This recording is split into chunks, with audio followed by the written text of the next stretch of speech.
Oke, puji Tuhan, saudara, selamat pagi, selamat bertemu kembali dalam program Berkat Pagi yang memberkati kita di setiap paginya. Hari ini kita masih ada dalam kitab Efesus, saudara. Kita mau sama-sama belajar dari kitab Efesus, dan hari ini kita mau fokus di ayatnya, pasalnya yang kedua, ayat pertama sampai ayat yang ke-10. Di sana judul perikop di atas yaitu semua adalah kasih karunia. Saya bacakan buat saudara semua, saudara boleh simak dimanapun saudara berada. Kamu dahulu sudah mati karena pelanggaran-pelanggaran dan dosa-dosamu. Kamu hidup di dalamnya karena kamu mengikuti jalan dunia ini. Karena kamu mentaati penguasa kerajaan angkasa, yaitu roh yang sekarang sedang bekerja di antara orang-orang durhaka.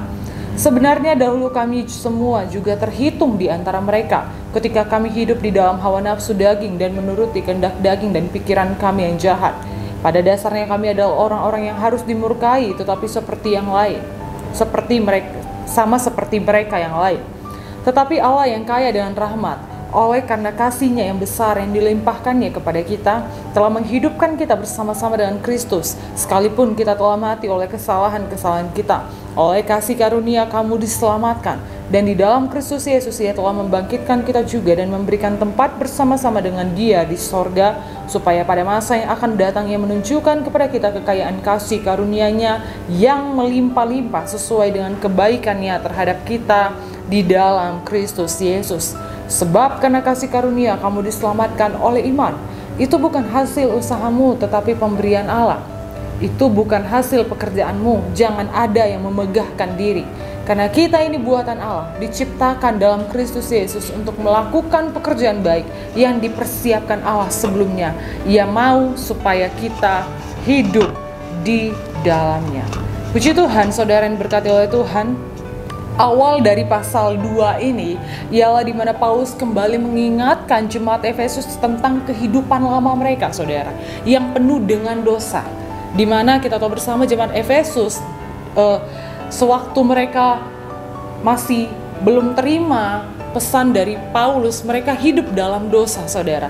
Namun telah diubahkan akhirnya oleh Yesus Kristus. Nah, tujuan Paulus mengingatkan jemaat Efesus perihal hal ini ialah agar mereka tidak lupa untuk terus mengucap syukur atas segala perbuatan Tuhan Yesus yang telah menyelamatkan mereka.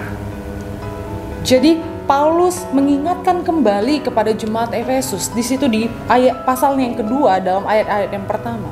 Dan di ayat yang kedua, saudara, penguasa kerajaan angkasa yang dimaksud di ayat yang kedua itu ialah iblis yang dulunya berkuasa atas jemaat Efesus, atas orang-orang berdosa, termasuk atas saya dan atas saudara. Namun oleh karena kebangkitan Tuhan Yesus,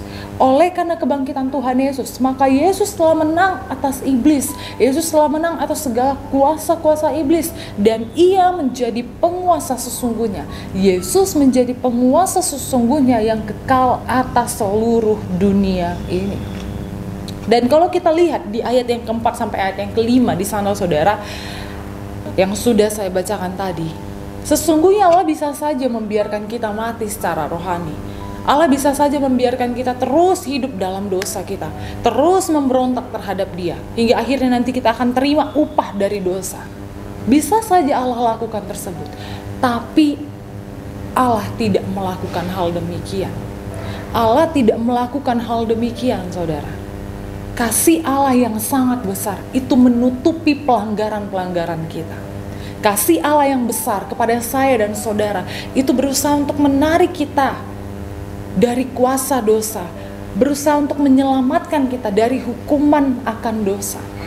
Sekalipun Allah disakiti oleh setiap dosa kita, sekalipun Allah disakiti oleh segala perbuatan kita, saudara, namun Allah tetap mengasihi saya dan saudara.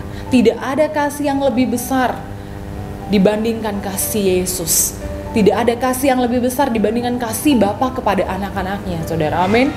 Sikap ini yang harus kita tunjukkan sebagai orang-orang percaya. Sikap ini yang harus kita tunjukkan sebagai orang-orang yang mengenal Kristus, yang mengakui diri kita adalah pengikut-pengikut Kristus. Kita melihat bagaimana Allah mengusahakan agar kita diselamatkan. Semua itu bukan karena hasil usaha kita, tadi sudah kita baca. Semua itu bukan karena perbuatan kita, melainkan karena pemberian Allah kepada kita. Itu sebabnya jangan ada yang memegahkan diri. Itu sebabnya firman Tuhan Paulus katakan kepada jemaat Efesus, jangan ada yang memegahkan diri. Kita diselamatkan bukan karena usaha kita. Kita diselamatkan bukan karena perbuatan baik kita. Kita diselamatkan bukan karena kita melayani atau apapun yang kita lakukan. Bukan, saudara. Melainkan hanya karena pemberian Allah. Hanya karena kasih karunia Allah. Seperti judul perikop yang sudah kita baca tadi. Itu sebabnya jangan ada yang megahkan diri. Melainkan mari kita mau terus belajar untuk punya kasih yang besar sama seperti kasih Kristus. Kita mau belajar untuk punya kasih yang besar seperti kasih Kristus. Seberapa pahitnya perlakuan orang yang kita terima. Mungkin bahkan itu orang yang terdekat dengan kita, orang-orang yang kita anggap mengasihi kita, saudara. Namun justru mereka yang mengecewakan kita. Maka ingat, disinilah waktunya kita mau praktekkan kasih Kristus yang besar itu. Kita mau praktekkan kasih Kristus yang kaya itu. Kaya akan rahmat, yang berusaha untuk terus memulihkan segala sesuatu. Di sini waktunya, saudara. Dan mengapa kita melakukan hal demikian? Jawabannya ada di ayat yang ke-10 yang sudah kita baca tadi. Ayat yang ke-10 saya bacakan sekali lagi. Karena kita ini buatan Allah, diciptakan dalam Kristus Yesus untuk melakukan pekerjaan baik yang dipersiapkan Allah sebelumnya. Ia mau supaya kita hidup di dalamnya. Mengapa kita harus melakukan hal demikian, saudara? Jawabannya, karena kita ini, saya ini, saudara-saudara semua, kita ini adalah buatan Allah. Kita diciptakan dalam Kristus Yesus untuk apa? Melakukan pekerjaan baik. Untuk apa? Melakukan pekerjaan-pekerjaan yang sesuai dengan kehendak Kristus. Kita dipersiapkan, saya dan saudara dipersiapkan untuk dari sebelumnya supaya kita hidup di dalam Kristus. Kita dipersiapkan untuk melakukan pekerjaan-pekerjaan baik. Jadi kasih yang kita terapkan, saudara, semata-mata bukan untuk orang lain. Apalagi untuk memegahkan diri kita, untuk membanggakan diri kita. Wah, saya ini punya kasih, saya ini orang baik, saya ini gini, saya ini gini. Tidak, saudara.